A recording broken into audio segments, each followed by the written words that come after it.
पाकिस्तान एक बार फिर से भारत के खिलाफ अपने खतरनाक हाइब्रिड वॉरफेयर प्लान को तेज कर रहा है। ऑपरेशन सिंदूर के बाद पाकिस्तान ने जो नए कदम उठाए हैं वो भारत के लिए गंभीर खतरे का संकेत है। अब सवाल ये है कि पाकिस्तान की ये नई चाल क्या है, कौन है इसके पीछे का मास्टरमाइंड और भारत को इससे किस तरह की चुनौतियों का सामना करना पड़ सकता है। ऑपरेशन सिंदूर के बाद पाकिस्तान आर्मी ने अपनी रणनीति को पूरी तरह बदल डाला है।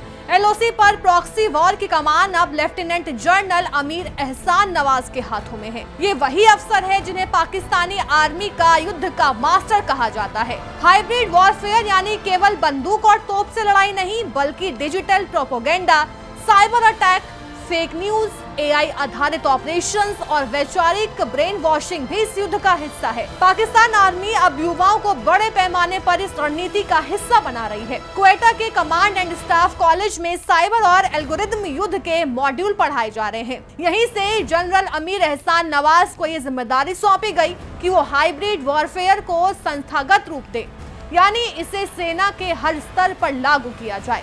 इसी के तहत पाकिस्तानी आर्मी के ISPR ने एक खास इंटर्नशिप प्रोग्राम शुरू किया। इसमें 150 यूनिवर्सिटी से 6500 स्टूडेंट्स चुने गए हैं, जिन्हें डिजिटल इंफॉर्मेशन ऑपरेशंस की ट्रेनिंग दी जा रही है। दूसरे शब्दों में कहें तो पाकिस्तान अपने युवाओं को सोशल मीडिया वॉरियर बना रहा है। जनरल नवाज की फैमिली खुद पाकिस्तानी सैन्य एलीट से जुड़ी है। वो तीसरी पीढ़ी के मिलिट्री ऑफिसर हैं। पिता और दादा भी सेना में बड़े पदों पर रह चुके हैं। उनका करियर भी खास है। बता दें कि 3 बलूच रेजिमेंट और 5वीं POK ब्रिगेड की कमान, पेशावर में 11वीं कोर के चीफ ऑफ स्टाफ रहे। उन्होंने आतंकवाद विरोधी ऑपरेशन संभाले। मुर्री में 12वीं कोर के कमांड रहे। सबसे अहम ये है कि नवाज ने युद्ध और अनियमित युद्ध यानी इर्रेगुलर वॉरफेयर के लगभग हर पहलू को करीब से देखा है। यही वजह है कि उन्हें हाइब्रिड वॉरफेयर का मास्टर कहा जाता है। Command and staff college Quetta में उनके कार्यकाल के दौरान पारंपरिक युद्ध अभ्यास को आगे बढ़ाकर डिजिटल इन्फ्लुएंस ऑपरेशन और साथ ही साइबर रेजिलियंस और आर्टिफिशियल इंटेलिजेंस को शामिल किया गया। अब यही मॉडल वो 10वीं कोर में लेकर जा रहे हैं और यही सबसे खतरनाक बात है, क्योंकि 10वीं कोर सीधे LOC का मैनेजमेंट करती है।